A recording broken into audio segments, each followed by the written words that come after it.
حسن اور حسین نواز نے اپنا جواب سپریم کورٹ میں جمع کرایا ہے، جس میں کہا گیا ہے کہ دبئی سٹیل مل بینکوں اور دبئی حکومت کے تعاون سے بنائی گئی ہے، جبکہ جواب میں قطری شہزادے کے کاروبار کی تفصیلات بھی فراہم کی گئی ہیں۔ یہ بتایا گیا ہے کہ حماد بن جاسم کا کاروبار دنیا بھر میں پھیلا ہوا ہے۔ قطری شہزادے کا 22 دسمبر کا ایک اور خط عدالت میں جمع کرایا گیا ہے۔ یہ جو دوسرا خط ہے، یہ پہلے والے خط میں اٹھنے والے کئی سوالات کے جوابات اس میں لکھے گئے ہیں، اور اس خط کے متن میں کہا گیا ہے کہ قطر میں کی گئی سرمایہ کاری کیش کی صورت میں کی گئی تھی، بینکوں کے ذریعے نہیں کی گئی تھی۔ سرمایہ کاری کے وقت قطر میں 2005 میں کاروبار کے زمرے میں $80 لاکھ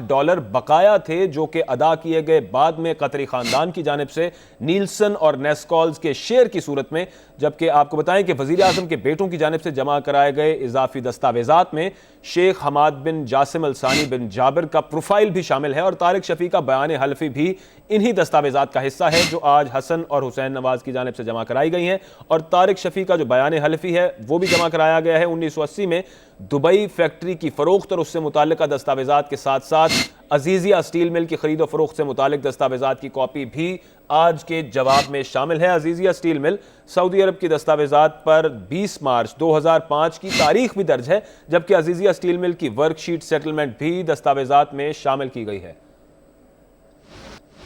بہت واضح طریقے سے بتایا ہے، اور اس بات کے حوالے سے کسی کو شک نہیں ہونا چاہیے کہ وہ میاں نواز شریف صاحب کی ڈیپینڈنٹ نہیں ہے۔ جتنا بھی جھوٹا اور منفی پروپیگنڈا پاکستان تحریک انصاف کر لے، لیکن الحمدللہ وہ سچ کو جھوٹ ثابت نہیں کر سکتے۔ انہیں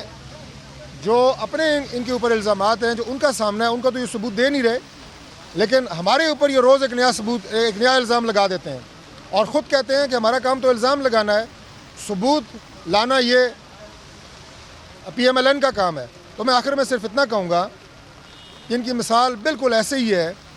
کہ اپنے عمران خان صاحب کے جو 6 لوگ دائیں 6 لوگ بائیں کھڑے ہیں، ان کے حوالے سے تو انہیں کوئی احساس نہیں ہے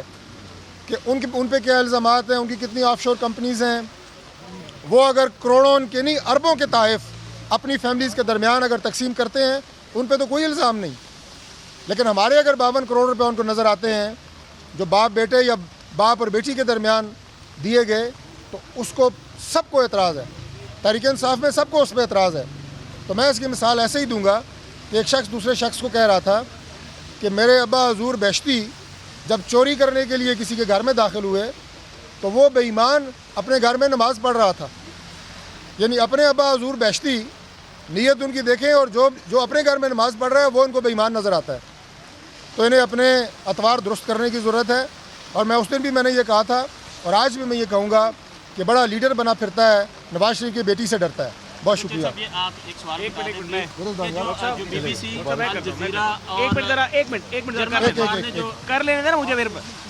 آج عدالت میں جو بحث ہوئی ہے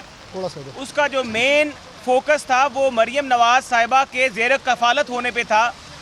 ہمارے وکیل صاحب نے شاہد حامد صاحب نے بڑا واضح کلیئر کر دیا، انہوں نے بڑے خوبصورت طریقے سے رہنمائی کی، اور انہوں نے ثابت کیا اپنے گفتگو اور اپنی بحث کے دوران کہ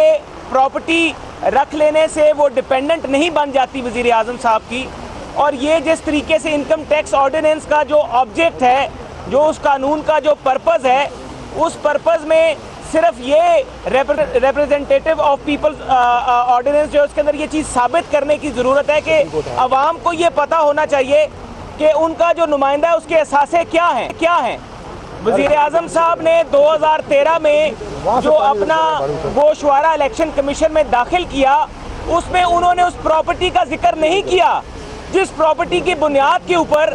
تحریک انصاف والے مریم نواز صاحبہ کو وزیر اعظم کی زیر کفالت بنانا چاہتے ہیں۔ اور یہ سب سے بڑا ثبوت ہے کہ وہ پیسے جو مریم نواز صاحبہ نے اپنے والد صاحب کو ادا کر دیے اس پراپرٹی کے عوض، ہم نے ان کے بھی ثبوت پیش کر دیے ہیں۔ ہم نے بالکل ایگزیکٹ جتنی رقم رجسٹری میں لکھی گئی ہے اس پراپرٹی کی خریداری کے لیے، اتنی ہی رقم مریم نواز صاحبہ کے اکاؤنٹ میں سے ہم نے یہ جاتے ہوئے ثابت کی، دکھا دی کہ وہ وزیر اعظم صاحب کو ادا کر دی گئی، اور اس لیے وہ پراپرٹی مریم نواز صاحبہ کے نام 2011 میں وہ پراپرٹی جس طرح سے تھی، وہ ایک ڈیپینڈنٹ جس طرح سے وہ ثابت کرنے کی کوشش کر رہے ہیں کہ وہ زیر کفالت ہے، اس کا مقصد یہ نہیں تھا۔ وہ پراپرٹی وزیر اعظم صاحب کی تھی، اور وہ ایک مقصد کی خاطر کہ جب پیسے ادا کیے گئے وہ پراپرٹی مریم نواز صاحبہ کے نام پہ ہی ریٹین ہو گئی اور اس کا ذکر پھر مریم نواز صاحبہ کے آنے والے انکم ٹیکس گوشواروں میں آ رہا ہے اور اس کا جو سورس آف انکم ہے وہ بھی مریم نواز صاحبہ نے بڑا ان کے وکیل نے ہمارے نے کلیئر کر دیا ہے. تو لہٰذا اب اس بات کا کرنا کہ وہ ان کی زیر کفالت ہیں, اس بات کو آج ہمارے وکیل صاحب نے ثابت کیا ہے اور میں حیران رہتا ہوں اپنی دوسری سائڈ کی طرف سے پٹیشنر کی طرف سے کوئی ثبوت آج تک عدالت میں نہیں آیا اور ہم لوگوں کے اوپر الزام در الزام.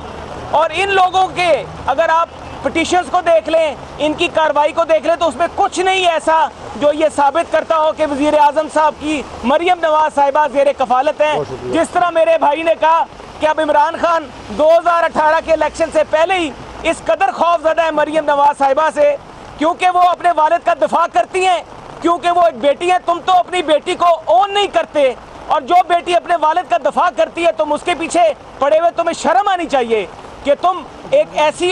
ایک اولاد وہ ہے جو اپنے والد کا دفاع کرتی ہے اور تم تو وہ ہو جس نے نہ اپنی اولاد کو کچھ دیا آج تک تحفے میں بلکہ اپنی اولاد سے بھی کچھ لیا ہے. تو تم تو ایسے لوگوں میں سے ہو. تو میں اب یہ بات کر کے یہاں پہ ختم کرتا ہوں کہ مریم نواز صاحبہ آج ہمارے وکیل صاحب نے یہ ثابت کیا اپنے بحث میں کہ وہ زیر کفالت نہیں ہے. بہت شکریہ جی. ہم آپ کے پریس کانفرنس کا حصہ اس طرح نہیں ہے, ہم آپ کے شکر گزار ہیں کہ آپ اتنی شدید بارش میں بھی یہ ٹینٹ ایک اور بڑھوا یہاں پہ کھڑے ہیں. یہ ٹینٹ بڑھوا کل آپ نے حکم دیا تھا ڈائس کا اور ٹینٹ کا, یہ ہم نے کوشش کی کہ آج, اور بلکہ میں یہ کہوں گا کہ یہ بھی ہماری بہن مریم نواز صاحبہ کا ہمیں ہدایت تھی کہ صحافی جو ہمارے بھائی ہیں ان کا خیال رکھا جائے. تو آج اگر مزید اس میں کوئی کمی ہے تو آپ بتائیں, کل اس میں مزید بھی انشاءاللہ تعالیٰ ایک اور بھی لگوا دیتے ہیں. لگ جائے گا کل